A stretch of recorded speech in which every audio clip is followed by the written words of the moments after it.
السلام علیکم ورحمۃ اللہ وبرکاتہ۔ ویورز کیسے ہیں؟ امید کرتا ہوں ٹھیک ہوں گے، خیریت سے ہوں گے۔ اللہ پاک سب کو اپنی حفظ و امان میں رکھے۔ ویورز آج کا ہمارا ٹاپک ہے، اگر باولا کتا پاگل پن کا کتا کاٹ لے تو اس سے کیسے بچا جائے، اس کی ٹریٹمنٹ کیا ہے اور اس کا پروسیجر کیا ہے، اس کے زخم کو، اس کے مرہم کو کس طریقے سے کنٹرول کرنا چاہیے، ریکور کرنا چاہیے۔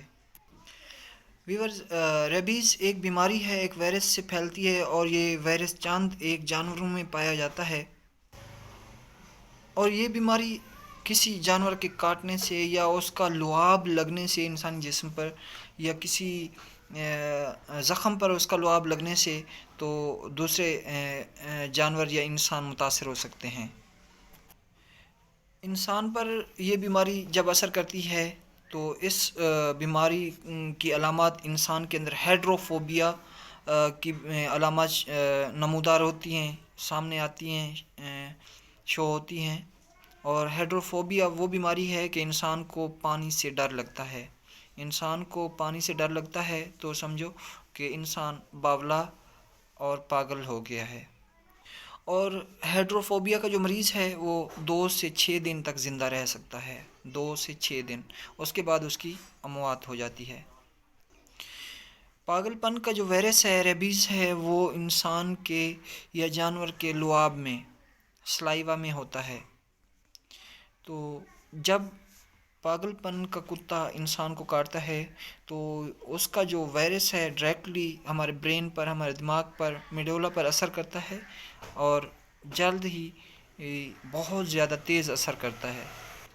اب آتے ہیں کہ یہ بیماری کو کنٹرول کیسے کیا جائے اور اس سے بچا کیسے جائے۔ اگر باولا پن کا کتا یا پاگل پن کا کتا کاٹ لے تو انسان کو کس طریقے سے اس کے وانڈ کو ریکور کرنا چاہیے، کس طریقے سے اس کے زخم کو صاف کرنا چاہیے۔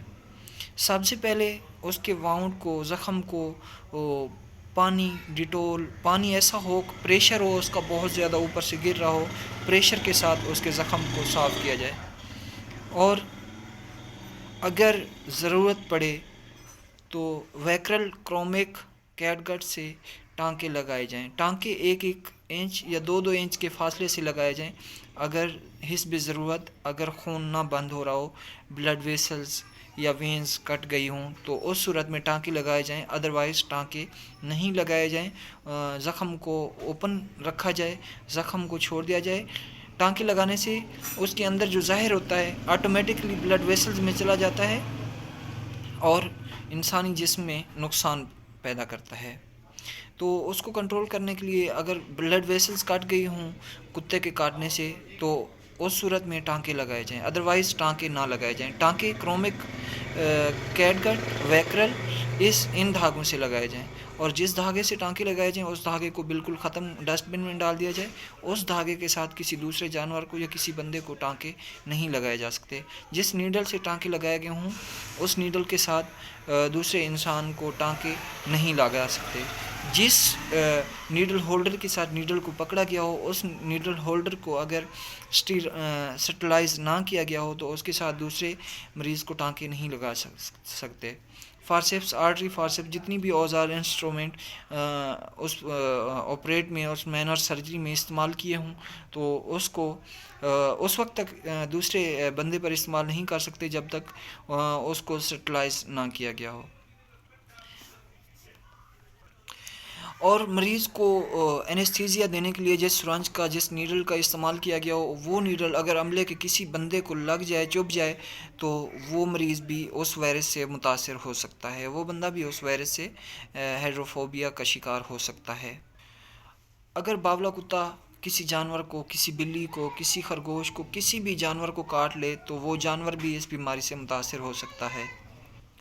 باولے پن کا جو کتا ہوتا ہے اس کا لعاب اگر کسی انسانی جسم کے پر کوئی زخم ہو تو زخم پر لگ جائے تو وہ آدمی بھی باولے پن کا شکار ہو سکتا ہے۔ ویورز بیماری پیدا کرنے والے 2 جراثیم ہوتے ہیں، ایک سٹریٹ وائرس، ایک فکسڈ وائرس۔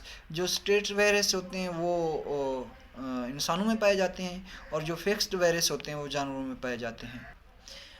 ویورز آگے آتی ہے ویکسین کی تیاری. ویکسین کی تیاری کے لیے ایک ایسا ڈاگ، ایک ایسا کتا حاصل کیا جاتا ہے جو پاگل ہو چکا ہو، باولا ہو چکا ہو، جس کے اندر سٹریٹ وائرس موجود ہوں. تو وہ وائرس اس کے کتے کے دماغ سے وہ وائرس حاصل کیا جاتا ہے، اور وہ وائرس خرگوش کے اوپر آزمایا جاتا ہے، ایسے اینیمل کے اوپر آزمایا جاتا ہے، اس کے دماغ میں بٹھایا جاتا ہے، اس کو کٹوایا جاتا ہے. پھر دوستو اب آتے ہیں اس کی ٹریٹمنٹ، علاج کی طرف، کہ اس کی ٹریٹمنٹ کیا ہے، اس کی کیا ویکسینیشن ہے. فرسٹ آف آل اس کی علامات کیا ہیں کہ مریض کو اگر کتا کاٹ لے کسی بندے کو تو اس کی کیا علامات ہوتی ہیں. اس کی علامات یہ ہوتی ہیں کہ سر میں درد ہوتا ہے، چکر آتے ہیں اور سستی ہوتی ہے. ہائیڈروفوبیا کہ انسان پانی سے ڈرتا ہے، خوف آتا ہے. اور اب آتے ہیں اس کی ویکسین کون سی ہے، اس کا کیا پروسیجر ہے.